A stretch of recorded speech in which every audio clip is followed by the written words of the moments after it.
In the cold heart of Winterfell, long before the hour of the wolf, a young lord stood before the heart tree.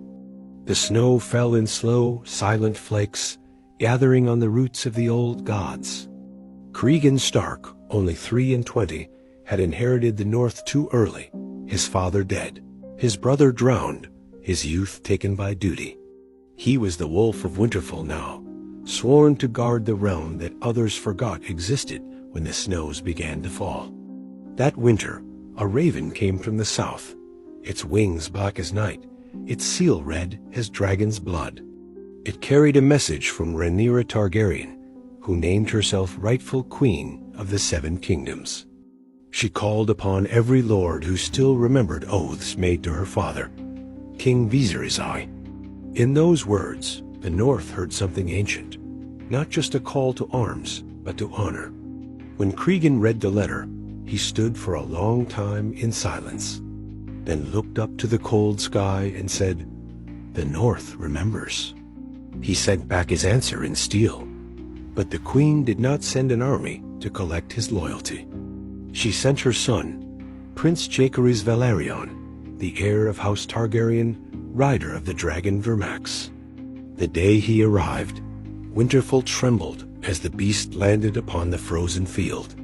No dragon had flown so far north since the conquest. The people of the castle came running, half in fear, half in awe. Cregan met the prince in the godswood, beneath the white branches of the heart tree. Steam rose from the dragon's breath, and the snow turned to mist around them. The wolf and the dragon looked upon each other, one born of ice, one born of flame, and for the first time in memory, neither flinched. Jacaerys spoke of his mother's cause, of her right to the Iron Throne, and of the realm that would burn if she failed. Cregan listened without a word, his eyes like frost over deep water. When the prince finished, the Lord of Winterfell drew his sword, placed its tip in the snow, and said, "Swear by the old gods, and I shall swear by the new. Let our houses be bound, fire and ice, one blood, one oath." So they made what would later be called the Pact of Ice and Fire, a promise that one of Rhaenyra's descendants would wed a Stark of Winterfell, and that the North would stand with the dragons until the end. For days, Jacaerys remained at Winterfell.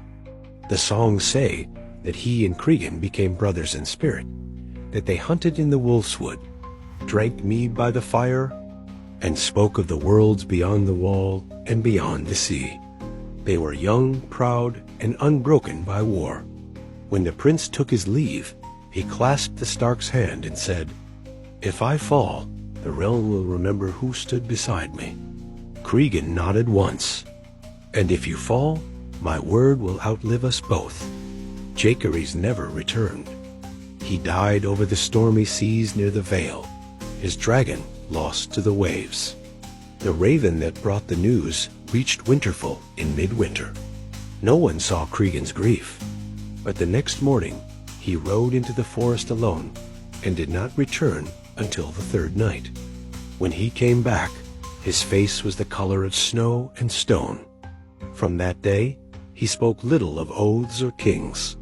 But when the war ended, and the boy Aegon III, Jacaerys' half-brother, took the throne, Cregan rode south one last time, to make good on a promise made beneath the heart tree. Years later, when the Mesters wrote of the hour of the wolf, they said the hand who brought justice had eyes like winter itself. But those who knew the truth remembered something deeper, that the man who ruled in honor had once sworn an oath not for power or vengeance, but for friendship. And so the tale of Cregan Stark did not begin with death or crowns, but with 2 young men in the snow, a dragon and a wolf, forging a promise the world would spend centuries trying to understand.